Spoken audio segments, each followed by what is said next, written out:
Hey guys, now we have all been there. We've all reached points in our lives whereby we are so beaten by a particular moment or experience that we genuinely feel that we can't go on. You know, I don't know, the times when your mind adds up and then multiplies everything that is supposedly wrong with your life and then magnifies it to such proportions that the only thing left for you to do is just to, curl up in a corner and cry the pain away, or maybe drink the pain away, or just somehow magically, compulsively, sort of while it away by fulfilling some sort of ritualistic addiction of sorts.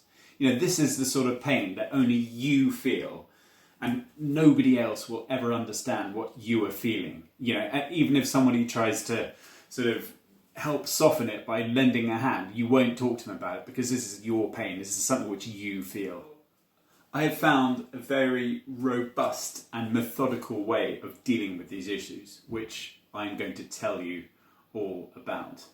Now, I am, as you can see, the mindful baker, and so mindfulness is obviously going to play a little bit of part in this, but please don't switch away quite yet. You know, I'm not going to ask you to sort of hum and meditate for all of this. This technique is literally mind over matter.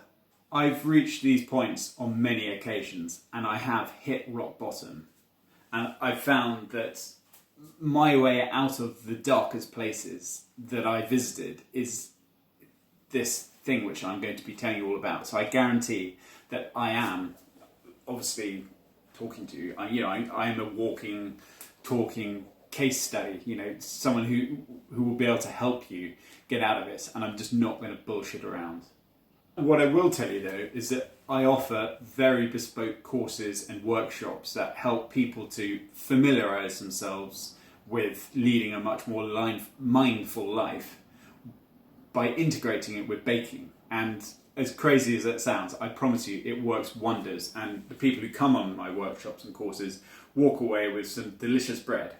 Anyway, that aside, if you subscribe to my channel, and I will obviously share with you the wealth of material and experiences that I have encountered with you. So please, please, please subscribe, please share, and please like, and please comment if you have any questions whatsoever. Back to this life-changing technique. Now, I've talked about acceptance in a previous video, which you should link up here somewhere, if I can work out how to do it. If not, I'll post a link in the description. So hopefully there'll be a link. Anyway, but please have a watch of that if you haven't seen it, and it will help sort of familiarise yourself with a very trusted way to help confront any issues that are affecting you. Now this technique, the one I'm about to teach you, helps you to reach acceptance anyway, so obviously, but watch it to help you learn. But if you haven't already, or if you're having trouble reaching it, then sort of this relieves you of any pain or fear that normally accompanies it. So first off, with the technique I'll teach you, you are going to have to remind yourself to activate this part of your mind whenever you need to use it. But hopefully you can use it whenever the issue which you want to help yourself with sort of rears its head. So you can use the rearing of this issue's head as a prompt to make you use it. So it's like a sort of circle of life or something like that. Anyway, let me tell you a story. Now, as I'm sure you know, but in case you haven't seen any of my videos before, and if you haven't subscribed, so please do subscribe. I had a very bad accident 13 years ago, which obviously I'm telling you about this because it's helping you. Anyway, I skied off a mountain and I broke my back and I broke my neck. But I also hit my head so hard that I was induced into a coma for 3 weeks. And it is this head injury that instigated one of the most mentally challenging experiences that I have ever encountered, which helps me to explain the process meticulously. So, well, isn't that lucky that I went through it so I can explain it to you? The head injury that I sustained managed to damage a part of my brain that I didn't even think could be damaged. This is before, obviously, it happened. I just presumed that what had happened to me couldn't happen to anyone because it's just a part of life. It's just a natural way of living your life. So I hit my head in such a way and so hard that I blinded myself to recognizing faces. It's very, very weird, I know, but I'll explain it. So I suffered from facial blindness, or if you put it in a slightly more scientific, technical term, something you can obviously Google, whatever. I suffered from something called prosopagnosia. Now, I was okay with friends and family and very close friends whose faces I obviously knew really well, but everyone else who I didn't know particularly well before the accident, or people who I'd only recently met, I just didn't recognise, even though they knew who I was. Now, this condition didn't really come to light until after I had left hospital, because most of the people who came to visit me in hospital were sort of close enough friends or family for me to have remembered them. And obviously there were lots of nurses, but I felt that because nurses were all the same, they all looked the same, or I thought that because I didn't recognise them ever, I just assumed there were different nurses every day, even though I was there for 5 weeks. So that was a crazy way of looking at it. Anyway, I realised that the problem really was an issue when some friends came round to mine when I was back at home, I'd released from hospital, and we started watching the programme Friends, you know, the American programme with David Schwimmer and whoever, Friends. Anyway, everyone knows Friends, and it's something it's probably my favourite programme. So I was just watching it, and I remember sort of noticing and recognising all of their voices, but all of their faces were completely different. And I remember speaking to my friend, I said, why are they playing a spoof version of it? And she looked at me in a very strange way. And she was just like, it's not a spoof version, Tim, this is the real thing. I was like, but their faces are completely different. And she said, it's not. And so that was when I realised that shit had really hit the fan. So it was this realisation about being in a position that I had absolutely no control of.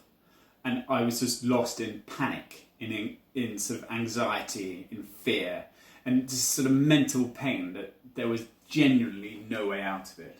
And everything I had known and experienced my whole life previous to this incident had literally completely changed obviously at the accident. But it was only once I realised it had all happened, it was just at that moment, and I was just in this horrible situation.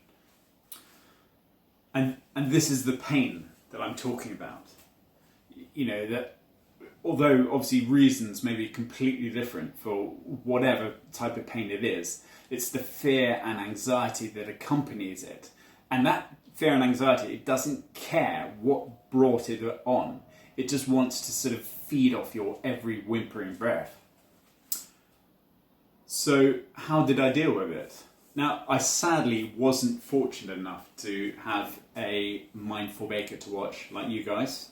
So in the first year, because we had Google, I just researched what it was and how badly it affected people, which consequently sent my mind just into overdrive and just sent me into much more depths of despair and fear and just longing to get out of it, because I found out that it was a really bad thing and that a lot of people had it and a lot of people couldn't cope with it. And so it just got worse and worse and worse for me.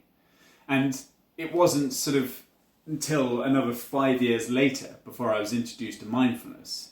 And then another few years after researching and studying the fundamentals of it that I came across this golden ticket.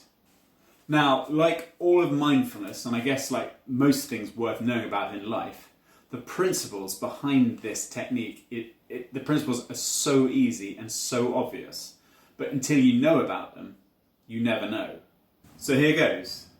Now, as I always tell you, if you watch my channel, that I'm sure you know, like the fundamental premise of mindfulness is to acknowledge the present moment and to observe everything about yourself within the present moment.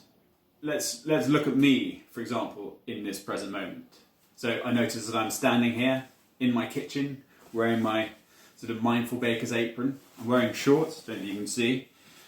And obviously it's not as hot as I thought it was, because 4 weeks ago it was really hot. So I'm feeling a little bit chilly today because it's September now, and it will probably be snowing in a few weeks because that's just English weather for you. You know, what else? I've just had a snack just before I started this video, which I can still taste the remnants of in my mouth. Very nice. I can hear, you can't, but I can hear the sound of people outside.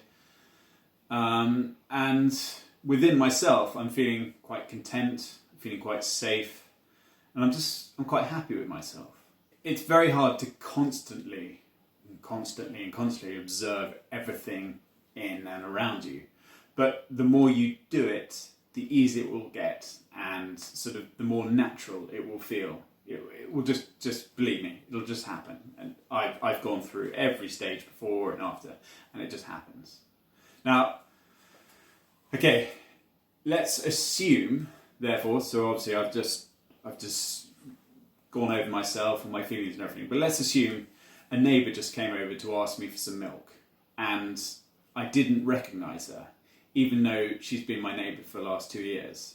Now, in the past, straight away, my mind would have started buzzing, and the fear and the anxiety of the situation would have literally crippled me in an instant.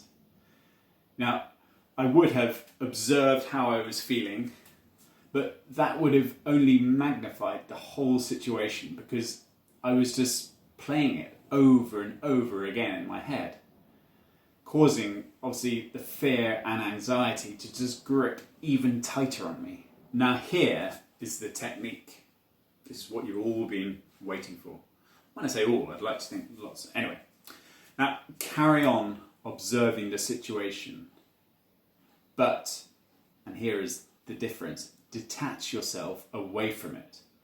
So observe yourself from a completely different angle, away from inside of you like you normally do. So I guess as an objective bystander, you are just looking in on this person's pain and helping them, well, you know that they are not alone.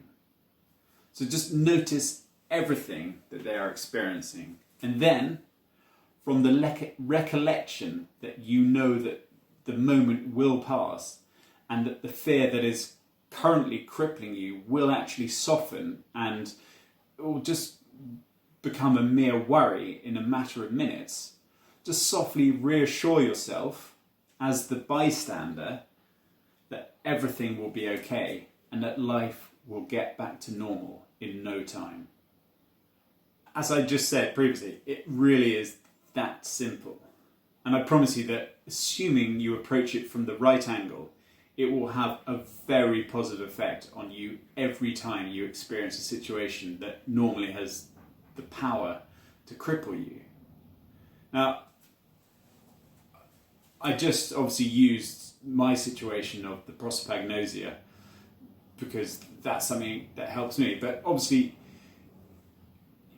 use whatever sort of scares the bejesus out of you like it did for me and turn it around so that you can sort of allow it to help you in a certain way.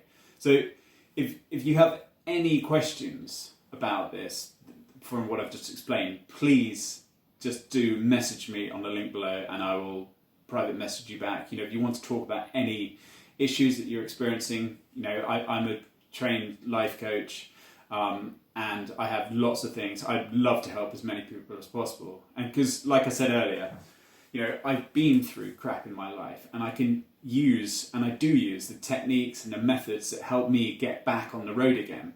And I want to help anyone, absolutely anyone, who feels like they can't go on. Because that's now my mission, is to help anyone, as many as people who want the help first. And I'm there for absolutely anyone.